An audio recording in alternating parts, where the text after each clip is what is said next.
예수님 잘 믿으십니까? 우리 한번 인사하겠습니다. 예수님 잘 믿으십시다. 예수님 잘 믿는다는 게 뭔가, 우리가 결국 얼마나 많이 변화됐나, 이 땅 가운데 삶의 구석구석에서 살아가는 동안 내가 얼마나 많이 변화돼서 살고 있는가에 달려 있다고 봅니다. 온전히 변화받아서 거룩이 몸에 배고 경건이 습관화돼서 삶 속에서 이것들이 믿음의 증거로 나타내는 진짜 크리스천들 다 되기를 주님의 이름으로 축원합니다. 당신은 진짜 크리스천입니다. 서로 인사하겠습니다. 당신은 진짜! 이 진짜란 말이 중요하죠. 가짜인 줄 알았는데 진짜네요. 진짜 크리스천 맞습니까? 아니에요? 좀 의심해 봐야 돼요. 옆에 계신 분. 잘 지켜봅시다. 어떤 분인지. 거룩이 뭐예요? 경건이 뭐예요? 우리가 너무나 익숙하면서도 좀 애매하죠. 간단히 말하면 거룩해지려고 최선을 다하는 삶이 경건이에요. 그래서 경건의 모양새에 따라 우리가 나아가는데, 근데 결국에는 중요한 것은 우리는 다 실패한다는 거예요. 아무리 해봐도 안 돼요. 그렇지, 아무리 경건해보세요. 거룩이 몸에 입혀지나. 거룩은 왜냐면요, 100% 하나님께서로부터 오기 때문에요. 우리는 그저 그냥 받으면 되는데, 또 거룩해지기 위해서 우리가 할 수 있는 게 없어요. 없어요. 하나님께서 다 주시는 거예요. 기도를 열심히 한다, 경건 생활이에요. 열심히 예배를 드린다, 아니면 어디 가난한 자들 섬긴다, 교회 곳곳에서 우리가 할 수 있는 희생과 섬김을 한다, 우리의 경건의 모양새고, 모든 거룩은 하나님께서 우리에게 선물로 주실 줄로 믿습니다. 그래도 우리 편에서는 최선으로 거룩을 향하여 매일매일 경건을 연습합니다 라고 나아가는 게 우리 편에서 할 일인 거지요. 오늘 예수님께서 보여주신 첫 번째 표적, 바로 가나 혼인잔치에서 물을 포도주로 바꾼 그 표적, 이 본문을 깊게 묵상해 보는 가운데에 우리가 믿는 자로서 어떤 증거, 우리는 어떤 표적으로 신앙생활을 해야 되며 저 믿지 않는 사람들 한복판에서 어떻게 살아내야 될지를 깊게 고민해 보며 묵상해 보는 시간을 갖기를 원합니다. 요한복음은 소위 세상말로 왕따 복음이라고 합니다. 왜냐하면 마태복음, 마가복음, 또 누가복음, 요 세 개를 가리켜 공관복음이라고 해요. 공통된 관계가 있는 복음서 요 세 개, 마태, 마가, 누가. 그럼 요한은 그냥 요한복음, 따로 복음, 왕따복음이라고도 하죠. 연대기적으로도 별나고 순서도 틀리고 내용도 틀려요. 즉 다른 세 복음서에 없는 내용들이 요한복음에 많고, 또 다른 복음서에는 있는데 여기는 빠져 있는 내용도 많고. 그래서 요한복음은 왜 그럴까요?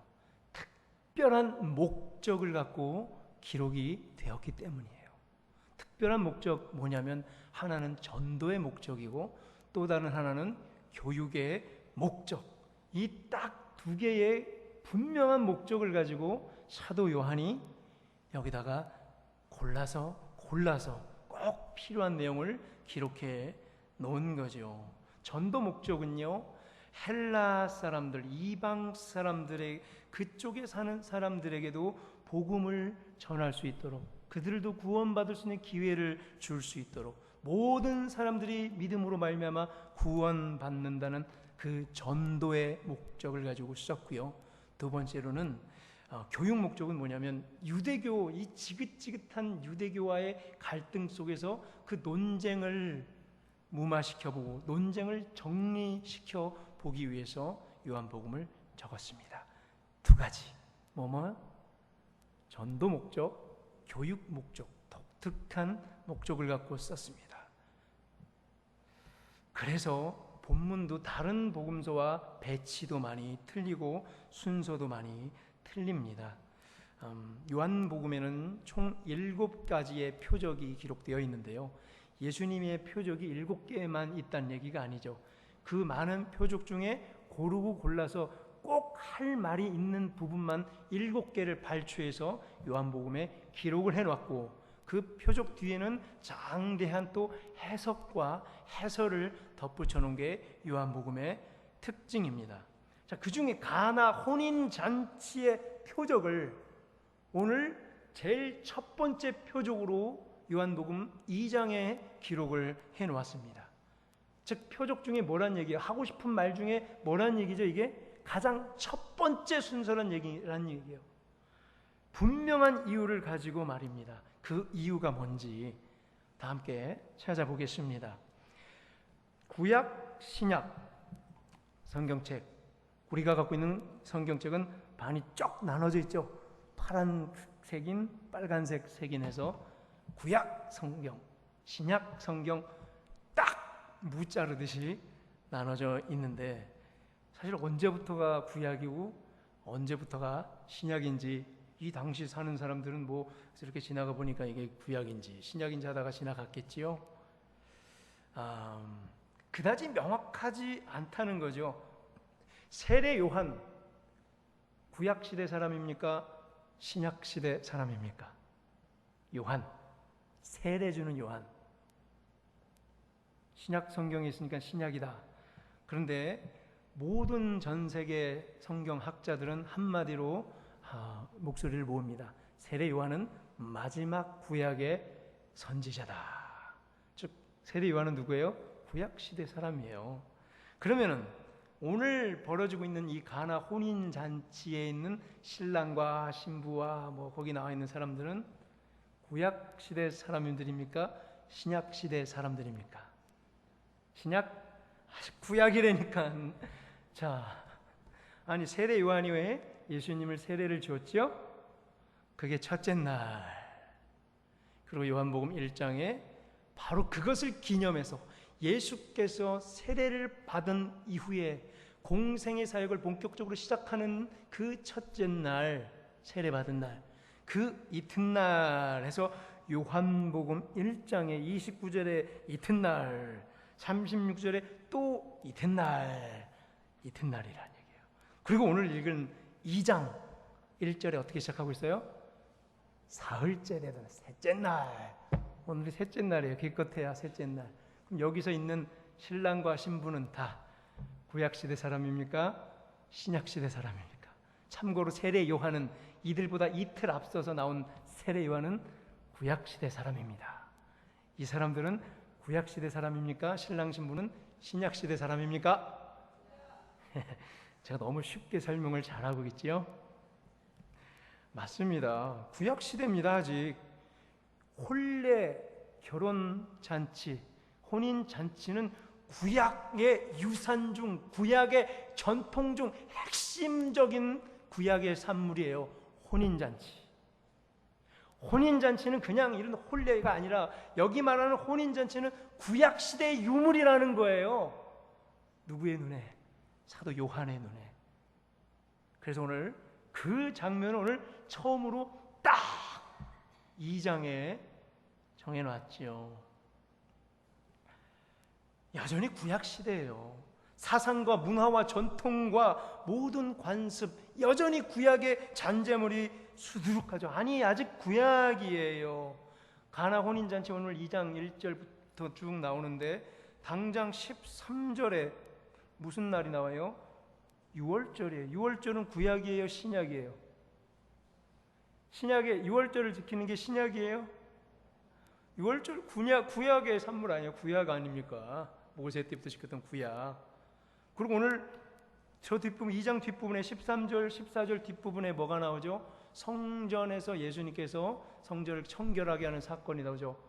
비둘기 파는 사람, 소 파는 사람, 양 파는 사람, 염소 파는 사람 상을 뒤엎죠. 자, 뭐 하고 있는다는 얘기죠? 구약 제사 드리고 있잖아요.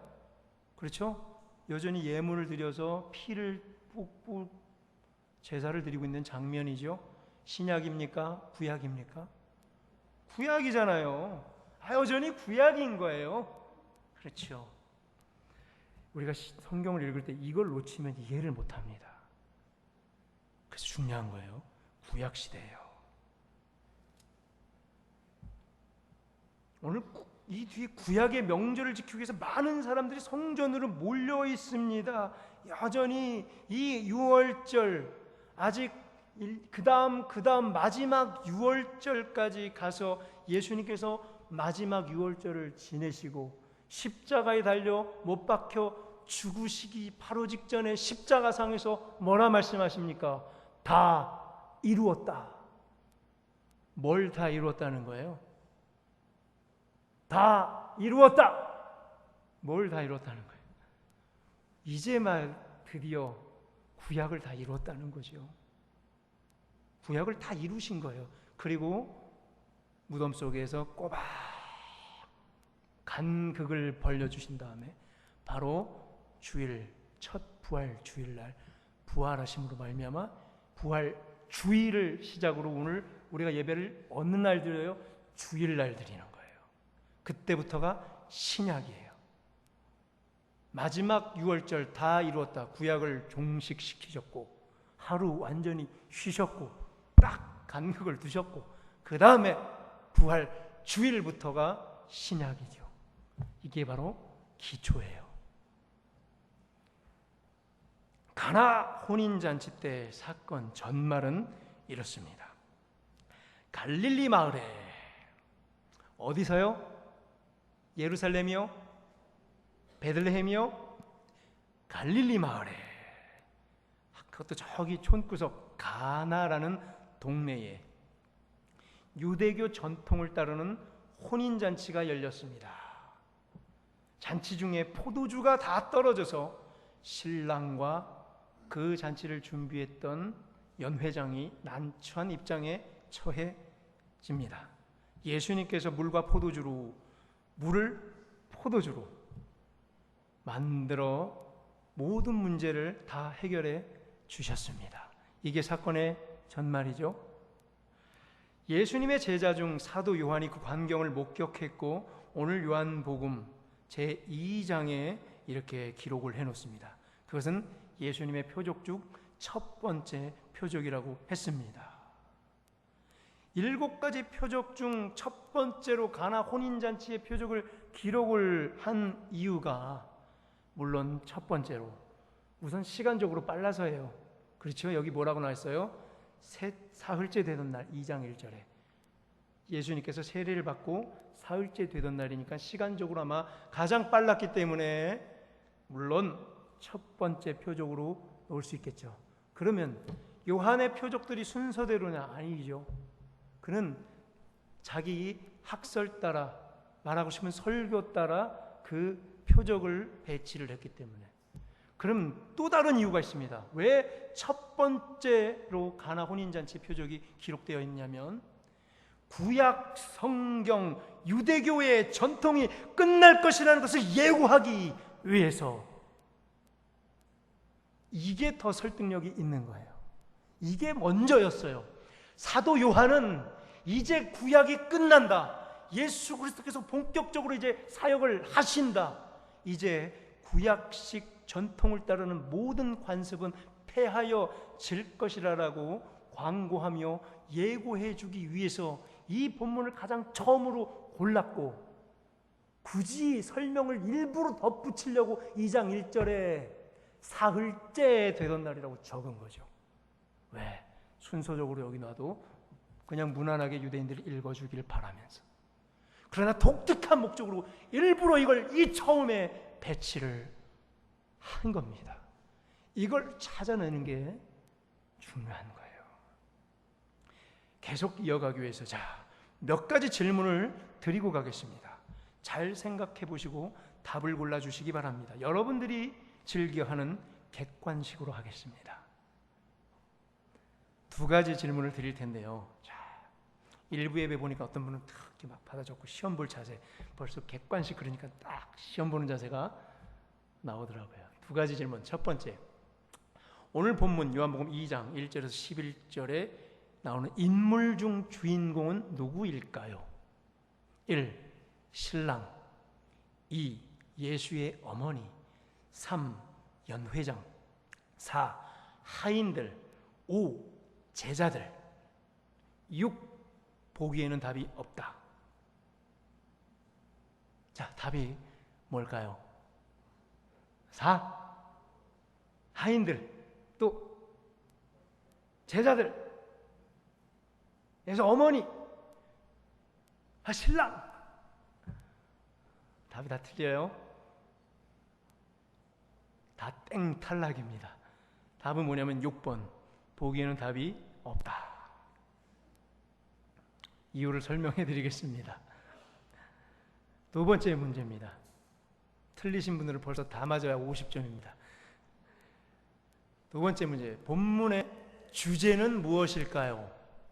주제 찾기. 언어 영역입니다. 1번.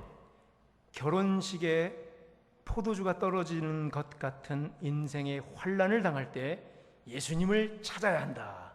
1번. 환난을 당할 때 예수님을 찾자. 1번. 2번. 결혼식 같은 중요한 일을 준비할 때는 중요한 재료가 떨어지는 일이 없도록 철저히 준비해야 한다. 2번. 철저히 준비해야 한다. 3번. 예수님의 능력을 아신 예수님의 어머니가 예수님을 다른 사람에게 소개해 준 것처럼 우리도 열심히 전도해야 한다. 3번은 전도 열심히 해야 한다. 4번. 무슨 영문인지도 모른 채 예수님의 명령에 무조건적으로 순종해 물을 떠온 하인들의 믿음을 본받아야 한다. 하인들의 믿음을 본받자. 4번. 마지막으로 5번. 위 보기에는 답이 없다. 정답을 맞춰주시기 바랍니다. 이제 벌써 눈치밥이 이제 많은 분들이 5번으로 사도 요한이 오늘 본문의 내용을 그의 책 챕터 2 시작하는 부분에 기록한 이유, 결혼식에 포도주가 모자라는 것 같은 인생의 환난을 당할 때에 예수님을 찾읍시다, 이 말씀을 하기 위해서일까요? 아닙니다. 결혼식 같은 중요한 일을 우리가 준비할 때에, 교회 행사를 준비할 때에 이런 포도주가 떨어지는 일이 없도록 철저히 예비하고 준비합시다, 이 교훈을 말하기 위해서일까요? 아닙니다. 예수님의 능력을 아신 예수님의 어머니가 다른 사람에게 예수님을 소개해 준 것처럼 우리도 예수님을 소개하는 전도자가 됩시다. 아닙니다. 영문도 모른 채 무조건 그 예수님의 명령에 순종해서 물을 떠온 하인들의 믿음을 우리도 본받고 우리도 순종합시다. 아닙니다. 제일 중요한 포인트는요, 물이 포도주로 변한 사건 그 자체입니다. 이 설교 몇 번 들어보셨습니까? 요한복음 2장, 물이 포도주로 변한 사건. 교회에 20년, 30년 다녀보신 분들 수토록 이 설교를 들으셨는데 앞서 제가 아닙니다라고 말했던 설교를 들었으면 지금까지 이 본문은 한 번도 제대로 묵상해 본 적도 없는 겁니다. 5월달 가정의 달, 어버이 주일 때 이 본문을 이용해서 예수님께서 어머니의 명령 따라 순종한 것처럼 우리도 부모님께 효도합시다, 이렇게 설교하면 안 되죠. 하인들처럼 무조건적으로 예수님께 순종하듯이 우리도 무조건적으로 순종합시다, 이렇게 이 본문을 묵상하면 안 되는 거예요. 한국 교회가 왜 병들었냐면 본문을 자기들이 원하는 대로 마음대로 해석하니까 그런 거예요. 내가 주인공이 신랑이면은 신랑의 입장에서, 하인이면은 하인의 입장에서 내가 이미 정해놓고 이 본문을 어떻게 이용해 먹을까를 결정해놓고 이걸 그저 예화로 전락시켜버리면 안 되는 거죠. 이 엄청난 본문을 그런 싸구려 이야기하는 데에 이걸 들여대서는 안 되는 거죠. 오늘 본문의 주인공은 바로 예수님이십니다. 다른 어떤 사람들이 결코 그 자리를 차지해서는 안 됩니다. 예수님께서 물을 가지고 포도주를 만드신 창조주이십니다. 이게 핵심 아니에요? 다른 거 얘기할 필요도 없어요.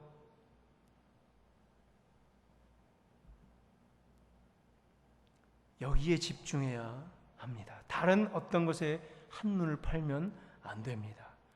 예수님께서 전능하신 창조주이심에 온갖 집중을 해야만 합니다. 물, 포도주. 물이 뭐죠? 화학기호가 어떻게 돼요? 물, 화학기호 H2O. 물 H2O, 이건 다 알죠? 포도주 화학기호가 어떻게 되죠? 화학과 있으세요? 포도주가 화학기호가 어떻게 돼요? CH3CH2OH. 뭐라고요? 아무튼 결론은 뭐예요? 바뀌었다는 거예요. 다른 거로. 화학 성분이 바뀌었어요. 전혀 다른 물체로. 다시는 돌아올 수 없는 변화를 한 거예요. 다시 뭐라고요? 다시는 돌아올 수 없는 변화를 한 거예요. 결혼식이 끝나면 그 통에 있는 포도주는 다시 물로 변하나요? 색깔만 잠시 빨간색으로 변했나요? 다시 돌아갈 수 없는 변화를 이미 통과해 낸 거죠. 이제 포도주로 살아가야 됩니다. 끝까지. 더 이상 유대교 정결 예식에 쓰임받는 물이 아니라는 거예요. 새로운 용도로 이제 쓰임받게 된다는 거예요. 흥이 다 깨져버린 생명력 없는 결혼식 잔치에 새로운 생명력을 태동시키는 용도로 쓰임받게 되는 거예요.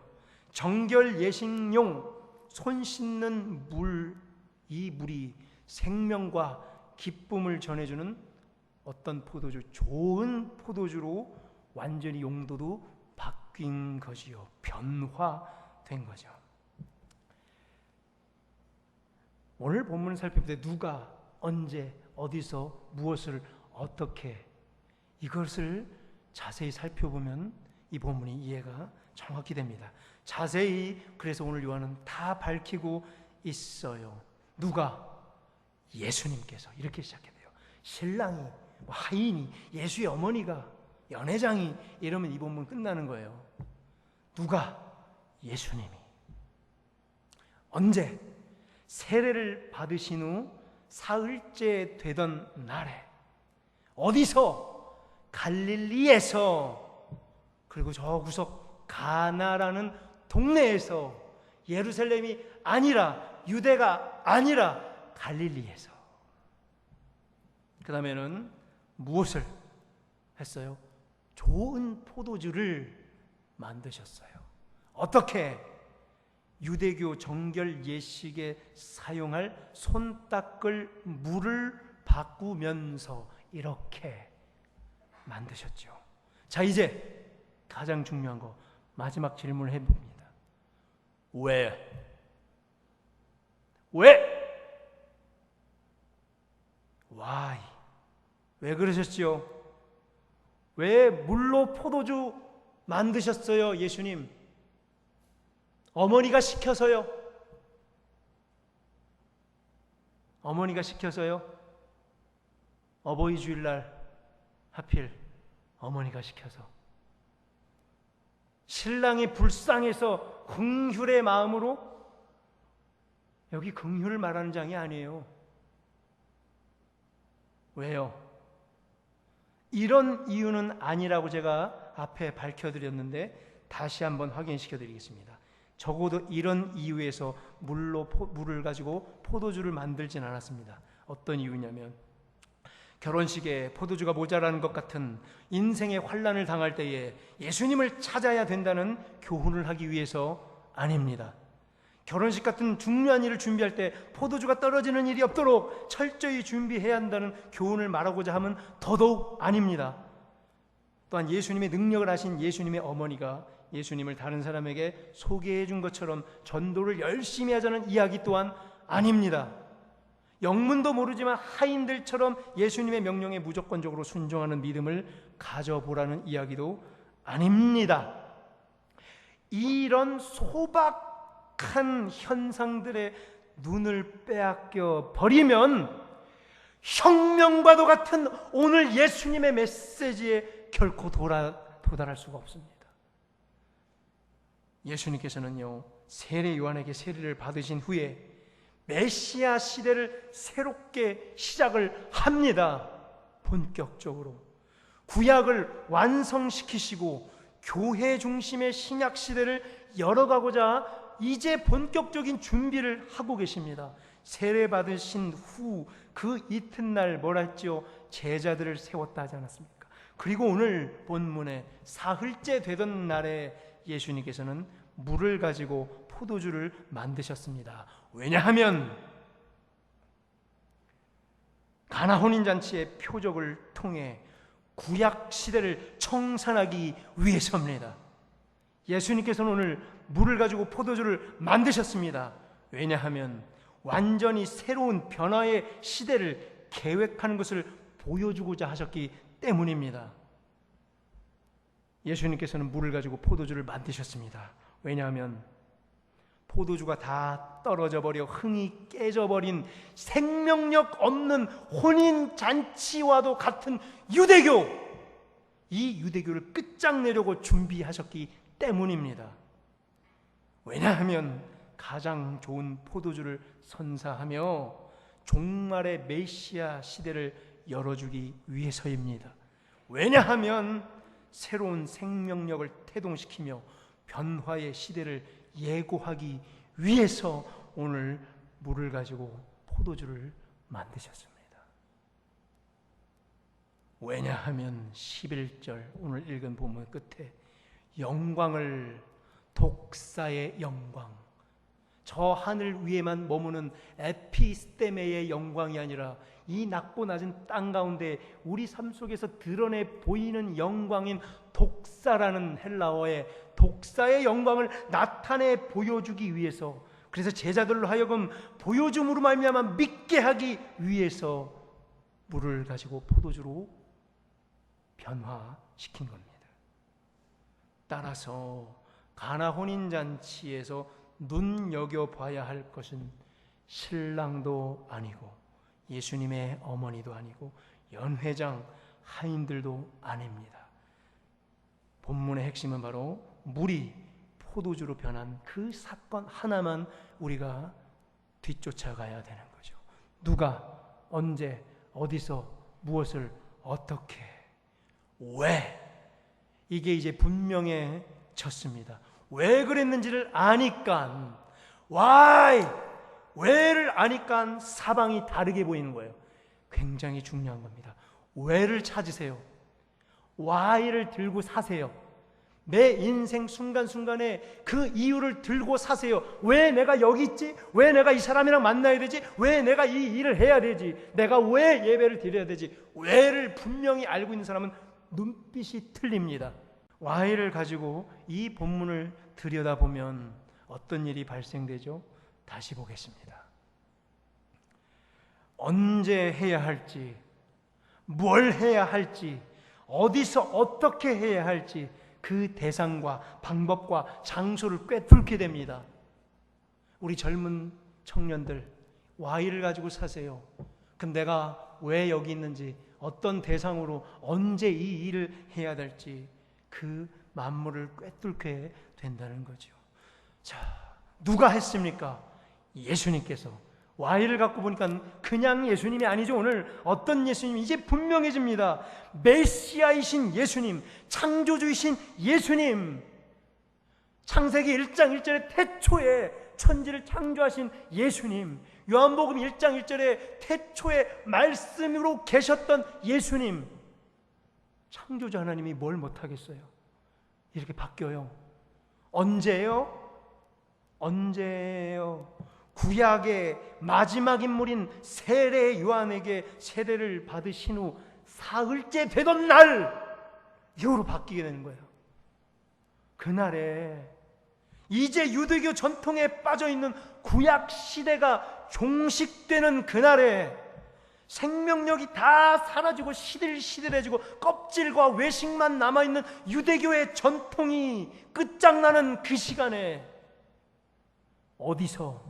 갈릴리에서, 유대가 아니라 베들레헴, 예루살렘이 아니라 저 북쪽 이방인들이 사는, 이방인들이 우글대어 사는 갈릴리에서 이방인들에게도 손을 내밀기 위해, 이방인들도 믿음으로 말미암아 구원받고 새 생명을 얻는다는 새로운 복음을 선포하기 위해서 무엇을?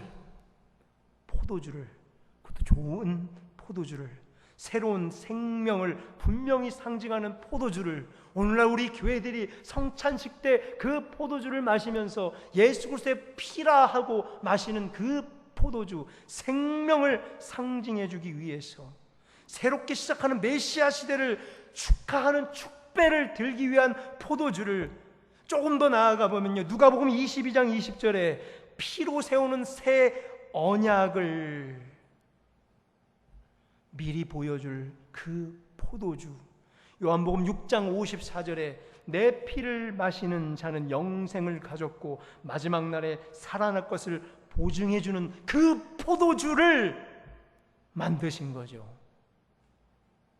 어떻게 만드셨어요? 유대 정결 예식을 위해 손 씻을 물을 변화하는 방식으로, 이렇게 한 죄인이 복음을 받아들인 후에 그리스도인, 크리스천이 되는 새로운 피조물로 완전히 창조되는 것을 보여주듯이 말이지요.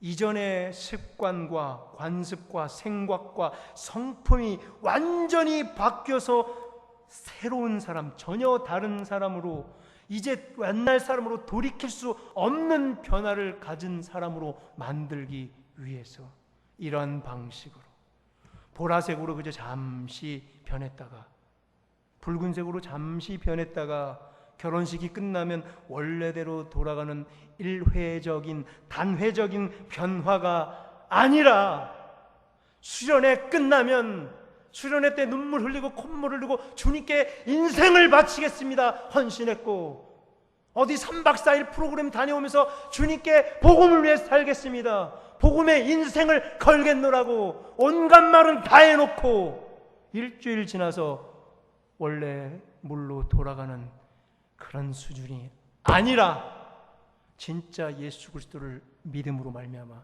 인생이 완전히 바뀌어서 더 이상 옛사람으로 갈 수 없어서, 더 이상 술을 마시려고 해도 그 술이 써서 마실 수 없고, 더 이상 흡연을 하려고 해도 담배 맛이 왜 이렇게 쓴지 목에 넘어가지 않고, 욕을 하려고 해도 입에서 욕이 떨어지지 않고 입이 다물어지는 이러한 현상, 완전히 뒤바뀌어진 새 사람으로 만들어주는 방식으로, 물고기 잡는 어부가 사람 낚는 어부로 용도가 완전히 바뀐 제자들을 보여주듯이, 어떻게 해요? 손 씻을 물이 아니라 죄 씻을 피를 흘려주실 것을 준비하면서 물을 포도주로 만들었다니까요. 죄 씻을 물이 필요하세요? 그냥 오늘도 죄를 물로 씻고 나가실 거예요? 그냥 교회가 그러는 곳이에요? 하루 한 주 내내 진탕 죄 지어놓고선 그저 와가지고 손 씻듯이, 오늘도 유대인의 정결 의식에 쓸 그 물통에 물을 채워주세요, 손 씻고 갈게요, 그러려고 여기 오셨습니까?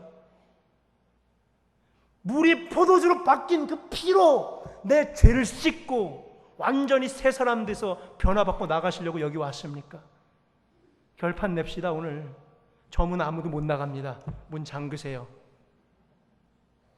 손 씻고 나갈 사람 나가지 마세요. 물로 손 씻고 나갈 사람, 거저 왔다 그냥 오는 썬데이 크리스찬 되지 마십시다. 적어도 우리 부성교회 권속들, 예수 그리스도 보혈의 말미암아 죄를 완전히 씻긴 바 되고 완전히 새 사람으로 변화받은 우리 모두 되기를 축원합니다. 이제 말씀을 맺습니다. 예수님을 믿고 그의 제자가 된다는 것, 크리스천으로 어떻게 이 땅을 살아가야 된다는 것은 우리의 삶이 그저 일시적으로 피상적으로 단회적으로 변한다는 것이 아닙니다. 아무런 생명력이 없는 구약 시대의 잔재 유물을 붙잡고 있으면서 옛날에 내 구약적인 습관들을 이전 것들을 다 붙잡고 있으면서 바리새인들과 율법학자들과 서기관들처럼 대제사장들처럼 외식으로만 가득한 채 살아가는 것이 아니라는 거예요. 유대교적 형식의 틀에 머물러 있는 게 이 기독교가 아니에요. 절대로. 기독교는 종교가 아니에요. 생명 그 자체예요. 뭘 붙잡을 거예요? 뭘? 이전의 것을 완전히 청산하고 완전히 끝장내고 전혀 새로운 변화의 인생을 맞이하는 것이 크리스찬으로 가는 삶입니다. 이전에 우리를 장악하고 있던 옛사람은 십자가와 함께 못 박혀 산산이 부서지고 조각나고 이미 죽은 줄로 믿습니다. 예수님의 피, 물이 포도주로 바뀐 것처럼 우리의 삶의 근본을 뿌리째 바꾸어 놓을 줄로 믿습니다. 다시 처음 질문으로 돌아갑니다. 구원 받으셨습니까? 예수님 믿습니까? 증거 대십시오. 구원의 확신이 있다는 증거를 대십시오. 예수 그리스도를 믿는다는 증거 어디에 있습니까? 그 증거는 바로 변화에 있는 줄로 믿습니다. 얼마만큼 내가 변화받았는가에 달려 있습니다. 저 사람이 저 사람이야? 말도 안 돼. 어떻게 이렇게 변할 수가 있어? 이 사람이 이렇게 변하게 한 게 도대체 뭐야? 이 소리를 듣지 않으면 변화받은 게 아닙니다. 이 사람이 이렇게 변하다니, 이 사람이 믿는 하나님이라면 나도 한번 믿어봐야겠구나. 이 사람이 다니는 교회라면 나도 한번 꼭 가봐야겠구나. 이런 표적의 역사가 삶의 현장 구석구석에서 매일매일 펼쳐지기를 축원합니다. 우리의 삶의 현장이, 우리의 직장이, 학교가, 가정이, 우리의 사고와 마음이, 우리가 자녀를 향한 기도의 제목들이 최상급 포도주로 송두리째 변화되어 주변에 둘려있는 이 믿지 않는 수많은 사람들로 하여금 하나님을 믿게 하는 증표, 그 증거로 아름답게 쓰여지기를 주님의 이름으로 축원합니다.